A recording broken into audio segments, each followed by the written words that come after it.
Xogayaha ismaamulka Garissa Mudane Maxamed Mursal ayaa maanta ugu baaqay shirkadda biyaha ee magaalada Garissa ee Gawasco in ay diyaariyaan qorshe fog oo istaraatiiji ah si ay ula jaanqaadaan baahida sii kordhaysa ee bulshada magaalada Garissa iyo nawaaxigeeda.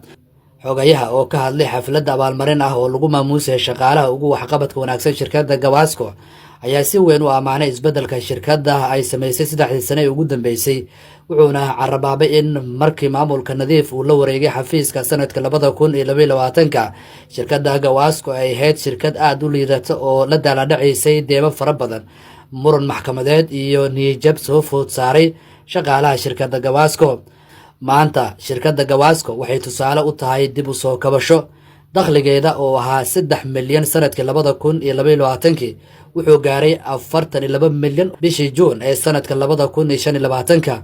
Tani waxay shirkadda ka dhigtay mid si buuxda u bixisa mushaaraadka shaqaalaheeda iyo qarashaadka kale ee howlaheeda, ayuu yiri xogayaha ismaamulka Garissa Mudane Mursal.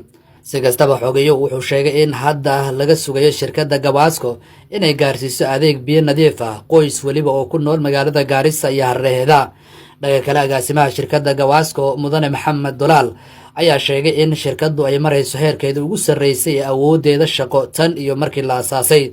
Wuxuu hadalkiisa intaasi ku daray in sanadkan miisaaniyad gaar ah loo qoondeeyay sidii biyo loogu gaarsiin lahaa xaafadaha aan weli helin adeegga sida xaafadda Burburis iyo xaafadaha kale ee fogfog.